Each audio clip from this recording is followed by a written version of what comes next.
ሰሞኑን ራሱን ሐዋርያ እያለ የሚጠራ ዘላለም የሚባለውን ግለሰብ ሰምታችኋል።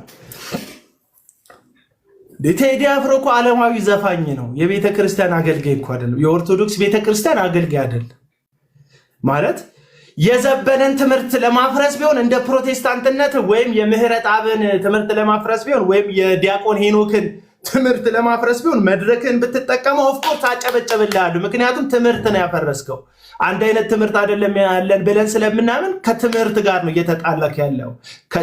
ከሰባኪ ጋር በሐሳብ ቢጋጭ ልክ ነው።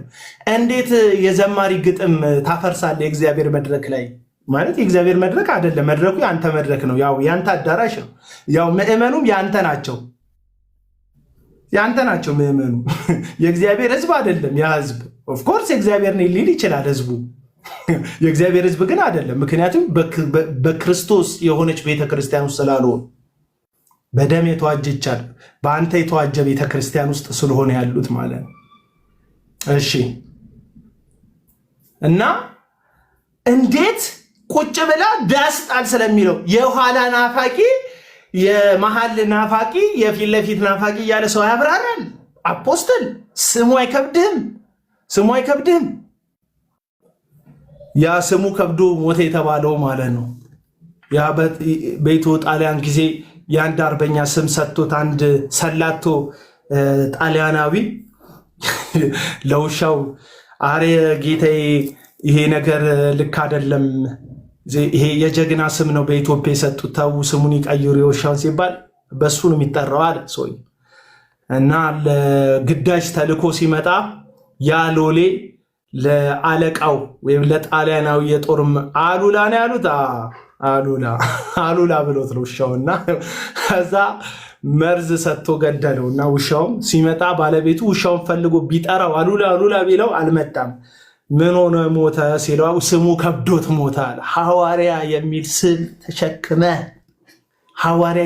ተሸክመ እንዴት! እኔ አንድ ነገር ልንገራችሁ፣ ማምንበትን ነገር ልንገራችሁ። ዜማ በዜማ አሁን እኔ በጣም የተመቹኝ አልሰማቸውም ሁለቱንም፣ ግን ያው ቲክቶክ ላይ አልሰማም ስል ሙሉ ለሙሉ አልሰማም። ከፍቼ እንደዚህ ቁጭ ብዬ የተመሰጥኩ እንዴ እያልኩ ቢቱን እያጣጣምኩ አልሰማም እያልኩ ነው እንጂ ቲክቶክ ላይ ስክሮል ሳደርግ የቴሌ ዘፈን አለመስማት አትችልም። የሆነ ግጥሞች ይመጣሉልሃል፣ ዜማ ምናምን ይመጣልሃል። የምታደንቀው ቲክቶከር ምናምን ሰርቶበት ሊመጣ ይችላል። ታያለህ እንደዚህ ስክሮል ስታደርግ ጓደኞች ምናምን ይሰሩበታል። ከዚህ በሆነ አጋጣሚ የሆኑ ግጥሞችን ትሰማቸዋል፣ ምንም እንትን የለውም። ከዛ ደግሞ የሆኑ ደግሞ መልስ የመለሱም ዘፋኞች አሉና እነሱ ናቸው በቃ የተመቹኝ። ለዘፋኝ ሐሳብ በዘፋኝ ሐሳብ ጣመም አልጣመም ግጥማቸው ቤት መጣም አልመጣም በርገርም አሉ እንትን ጆከርም አሉ የፈለጉትን ብለው ቤት ይምታ የፈለጉትን ይግጠሙ። ግን አየህ በቅኔ ለተነገረ ሐሳብ በቅኔ መልስ ይሰጣል። ይሄ የጥበብ ጨዋታ ነው። በግጥም እኮ ሰዎች እኮ ይዘላለፋሉ። በመጣጥፍ እኮ ሰዎች ጋዜጣ ላይ መልስ ይሰጣጣሉ። እንደዚህ ሲሆን ደስ ይላል፣ ሰላማዊ ነው አየሩ።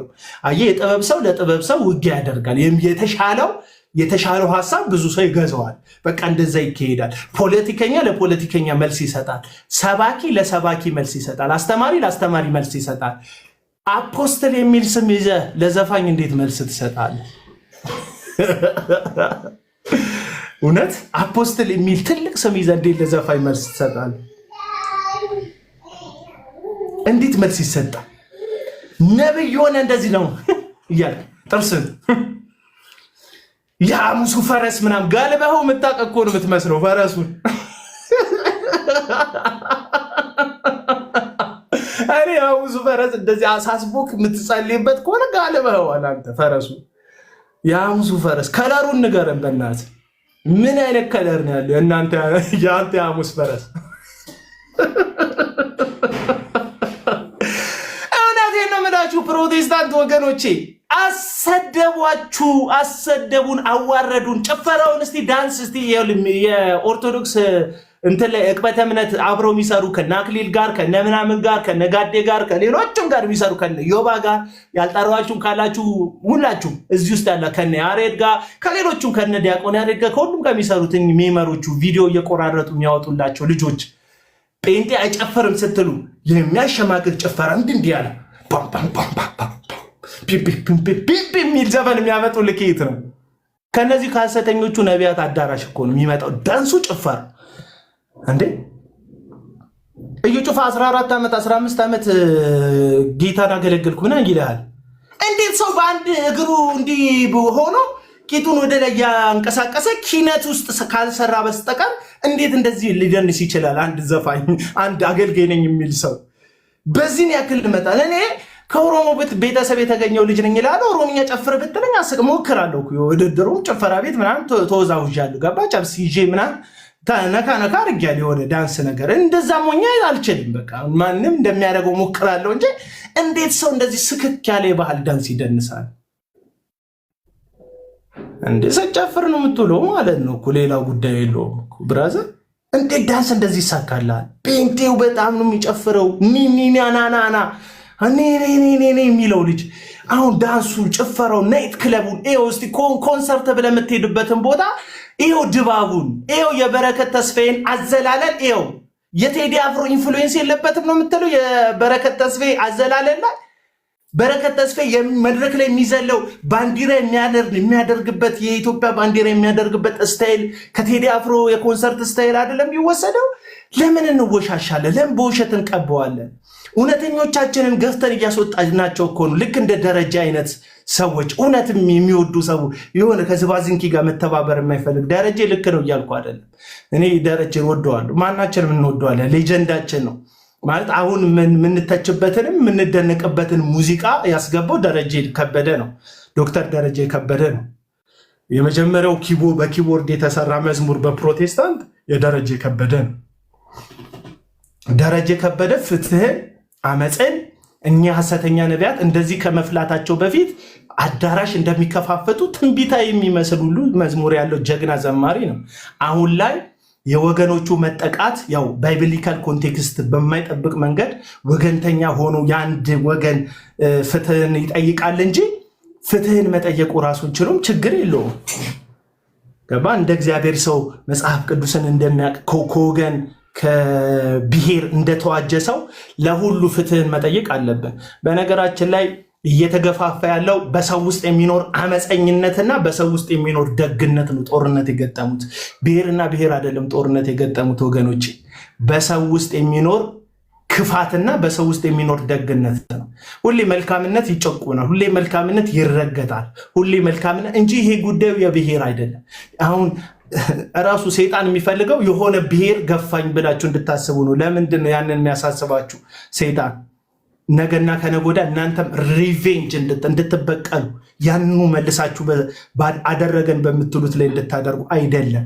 እየተገፋፋ ያለው በሰው ውስጥ የሚኖር ክፋትና በሰው ውስጥ የሚኖር መልካምነት ነው ሁሌ የሚገፋፋው። ጆርጅ ፍሎይድ የሚባለው አሜሪካ ውስጥ አይካንት ብሪዝ ብሎ የሞተው በጣም ብዙ ሰዎችን ያስቆጨው ነጭ ፖሊሶችን እንደዚህ አንገቱ ላይ ረግጠው የገደሉት አሜሪካ ሀገር ግፍ አለ እኮ። ጥቁሮቹ ይበደላሉ እኮ። ገባ? ምንም ያልታጠቀ ጥቁር እኮ ገና ለገና መሳሪያ ያለው ተብሎ እኮ ይገደላል። መሳሪያ ያለው መስሎኝ ነው ብሎ ሰውየው ከስልጣኑም ከእንትኑ አይባረርም እኮ አሜሪካ ውስጥ እንዴ። ከዘመናት በፊት ጀርመን ውስጥ እኮ አይሁድነት አመፅ ሆኖ ከአውሮፓ ምድር ተለቃቅሞ በናዚዎች ተጨፍጭፈዋል። በጣም ብዙ ሰዎች ተገለዋል እኮ። አየ ብሔር ነኝ ይላል፣ ሃይማኖት ነኝ ይላል። መንገድ ላይ እኮ የጨርቆስ ልጆች ታርደዋል እኮ ታርደዋል። ሊቢያ ላይ እንደዚህ ተይዘው የቅርብ ቀን ትውስቶቻችን እኮ ናቸው የጨርቆስ ልጆች እንደዚህ የታረዱት መንገድ ላይ። ይኸውላችሁ ፋይት እያደረገ ያለው በሰው ውስጥ ያለ ጨለማና በሰው ውስጥ ያለ ብርሃን ነው። ልትደነቁ ይገባቸዋል። ሰው መልካም ነገር ሲያደርግ ምድር ላይ ጌታን ፋይት እያደረገ ሁሌ መልካምነት ሁሌ እንደተሸነፈ ነው እዚህ ምድር ላይ። መልካምነት እንደተገፋ ነው ሁሌ እዚህ ምድር ላይ እንዴ። ገባ? እድሉን ስላላገኘን እንጂ እኛም እድሉን ብናገኝ እኮ ከበዴዎች መካከል ልንሆን እንችላለን። ታውቃላችኋል። ስለዚህ ፋይት የሚያደርገው በሰው ውስጥ የሚኖር ክፋትና በሰው ውስጥ የሚኖር ደግነት ነው። ኦሮሞነትና አማራነት አይደለም እየተገዳደለ እየተጨቋቆነ ያለው። ትግራዋይነትና አማራነት አይደለም እየተጣላ ያለው። ክፋትና ደግነት ነው ሁሌ የሚጣለው። ክፋትና ደግነት ያ ደግሞ በመካከልም አለ። እሺ ሁላችንም እንትን ድንበር ዘግተን ተመጭቶን ምን በላው ምን ጠጣው አግኝተን ብንኖር እርስ በርስ እኮ ሰው ይተላለቃል። ታውቃላችሁ? እርስ በርስ ይተላለቃል። ምን ነው የትግራይ ልጆች በትግራይ ልጆች አይበደሉም እንዴ? ትግራይ ውስጥ ይበደላሉ። ግፍ አይሰራም እንዴ? ትግራይ ውስጥ ይሰራል። ለምን? እዛ ውስጥ ክፋትና ደግነት ጦርነት ስለሚገጥሙ ሁሌ ብርሃንና ጨለማ ፋይት ላይ ስላሉ ሁሌ። ስለዚህ ወርደን የሆነ እንዳንጠብ ወዳጆች እንዳንጠብ ቤተክርስቲያን ደግሞ ለዚህ ብርሃን ማብራት ያለባት ቤተክርስቲያን ናት። እንደ ኦርቶዶክስ ቤተክርስቲያን ትልቅ ዋርካ ናት። ብዙ ጥላ የምትሰጥ ዋርካ ናት። ቤተክርስቲያኗ ሰፊ ትምህርት ማስተማር እንዳለባት ይሰማኛል። ያው እኔ አቅጣጫ ጠቋሚ አይደለም። የኦርቶዶክስ በማይመለከተኝ ነገር አልገባም ብያለሁ። ማስተማር የካቶሊክ ቤተክርስቲያን ማስተማር አለባት።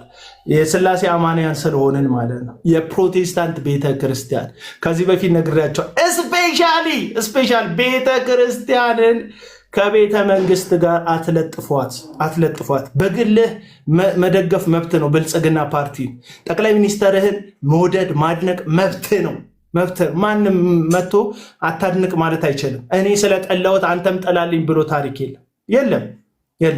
እኔ ልወደው እችላለሁ። በግል ምክንያት ጠቅላይ ሚኒስተር ልወደው እችላለሁ። ለምንድን እንደሚደብር አይገባኝም። ከወደድኩት ማለት ነው። ስለዚህ አሁን ጉዳዩን ስለዚህ ኢትዮጵያ ውስጥ የሀሳብ ነፃነት መፈቀድ ያለብን ይመስለኛል። አሁን ለምሳሌ አጭር ነገር እዚህ ውስጥ ላላችሁ ሰዎች ግልጽ ላድርግላችሁ። ሰሞኑን አንድ ልጅ ቪዲዮ ሰራ።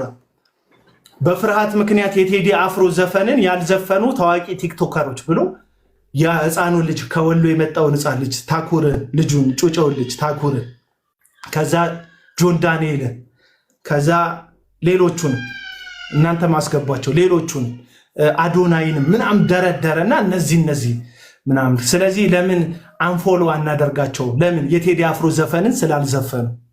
ይሄ በመንጋነት ማሰብ ነው የሚባለው። ብራዘር አንተ የሆነ አካል በደል አድርሶብኛል፣ የሆነ አካል እንትን በድሎኛል ብለህ ስታስብ ድምፅ የሆነልህን አካል ፍሪ ስፔስ ይኖራችሁ። ለሰው እረፍት ስጡ። አሁን እኔ ባለፈው አንድ የኦርቶዶክስ ዘማሪ እንትን አደረግኩኝ። አንድ የኦርቶዶክስ ዘማሪ አዶናይ ፎሎ እናደርግና መኪና እናስገዛለት የሚል ቻሌንጅ ተደረገ። ስም ስለማልይዝ ነው እንጂ ማላስታውሰው። ስሙን ታስታውሳላችሁ? ጥሩልኝ በእናታችሁ። እኔ ስም የሚያስቸግር አለብኝ፣ የሰው ስም የሚያስቸግር አለብኝ። እና አንድ የኦርቶዶክስ ምናምን የምልበት ምክንያት ለዛ ነው። እና ገብረ ዮሐንስ እና ያንን የጥርስ ሕክምና ክሊኒክ ፎሎ አደረግኩኝ። ከዛ ሰዎችን ማስተባበሩን እኔ የአዶናይን ስራ አድንቄያለሁ እና ሰዎችን ማስተባበሩን ደግሞ አድንቄ እኔ ፎሎ አድርጌያለሁ እናንተም ፎሎ አድርጉ አይነት ቪዲዮ ሰራው እና ቪዲዮ ላይ አዶናይን ፎሎ እንዳላደረግኩ አዩ ሰዎች። አንተ ማን ሆነህና ነው አዶናይን ፎሎ ማታደርግልኝ? እኔ አቡነ ነኝ። እንዴ ነፃነቴን ስጠኝ እንጂ ፎሎ ለምን ስልኬን ወስደ ፎሎ ማደርገውን አትመርጥልኝም? በዚህን ያክል ደረጃ እንትናን አንለማመድም። የሰዎችን የግለሰቦችን ነፃነት ማንለማመድ ሰዎች ነን።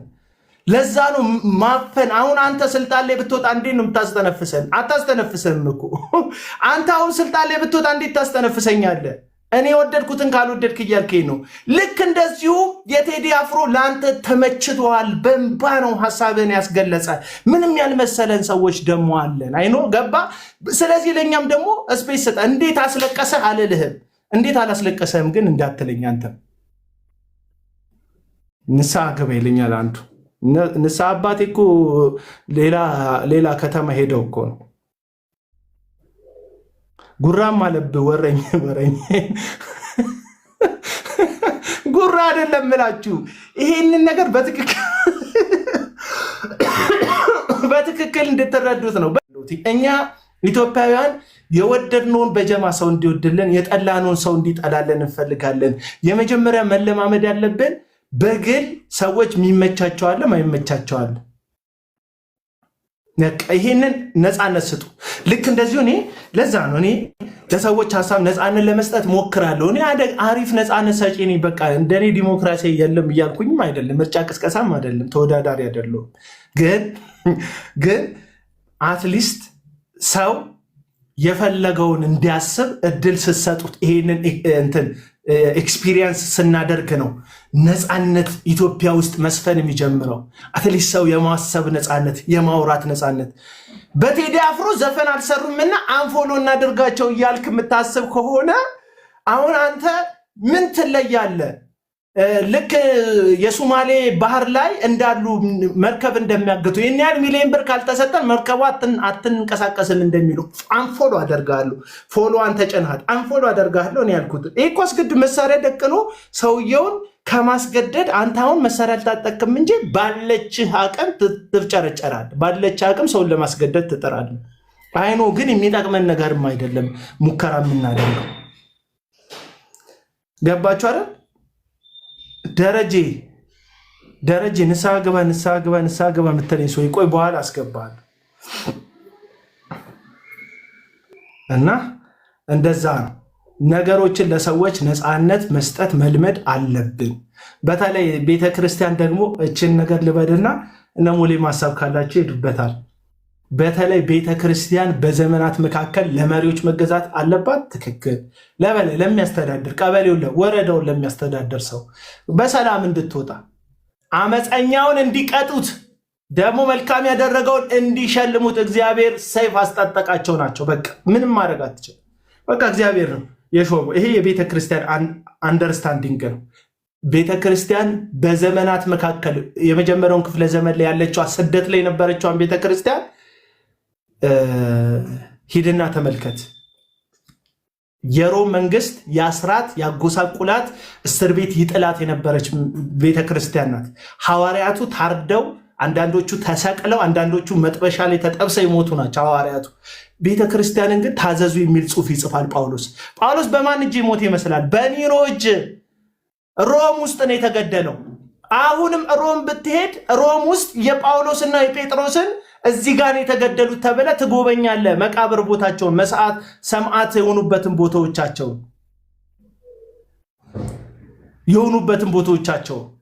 ግን እነዛ ሐዋርያት በመንግስት ላይ ስለማመፅ አያወሩም። እኔ ስለ ቤተክርስቲያን አገልጋይ ነው የማወራው። አጉል ደግሞ ኒሮንም አይሰብኩትም ነበረ። አሁን መንግስትን የምትሰብኩ ሰዎች አላችሁ።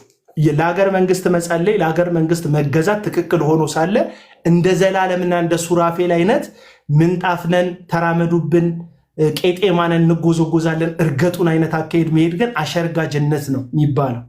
ይሄ ለመንግስት መገዛት እንደዛ አይደለም። የሚላክልህን ገንዘብ በብላክ ማርኬት አትመንዝር። ይሄንን ልንገርህ፣ ሐዋርያ ነኝ ባዩ በቴሌቪዥን ስለ ጠቅላይ ሚኒስተሩ የሐሰት ትንቢት መናገር አይደለም አገርን መውደድ ማለት። የውጭ ምንዛሬ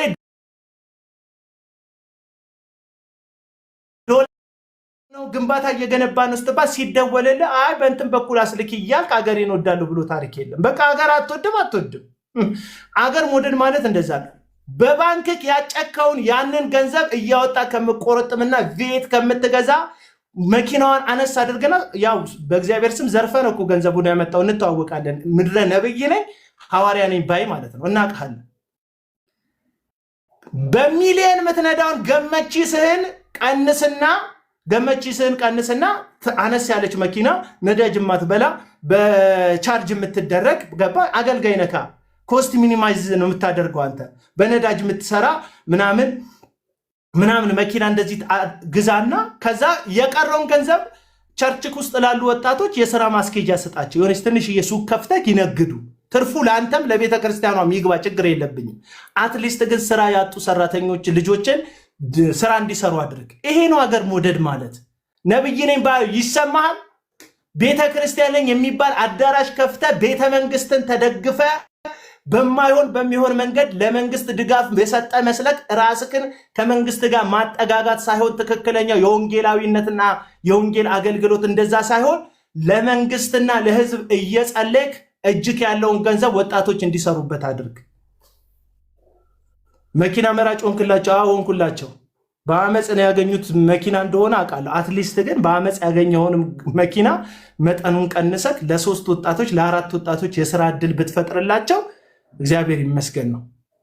ኢትዮጵያ የምትፈልገው እንዳንተ መድረክ ላይ የሆነ ቴዲ አፍሮ ስለዘፈነው ዘፈን ማብራሪያ የሚሰጥ አፉን የሚያሰፋ አፖስትልኝ የሚል ግለሰብ ሳይሆን ኢትዮጵያ የምትፈልገው ያለህን ገንዘብ ቸርችክ ውስጥ ላሉ ስራ ለሌላቸው ተመርቀው ቤት ውስጥ ለሚቀመጡ ያንተን እግር ጫማ ካልጠረግን ዳድዬ እያሉ እንዳንተ ነገና ከነገ ወዲያ አዳራሽ ከፍተን ህዝብን በዘብዛለን ብለው ለሚያስቡ ተስፈኞች ትንሽዬ ሱቅ ከፍተ መስራት መጽሐፍ ቅዱሳዊም መንፈሳዊም እንደሆነ አሳያቸው።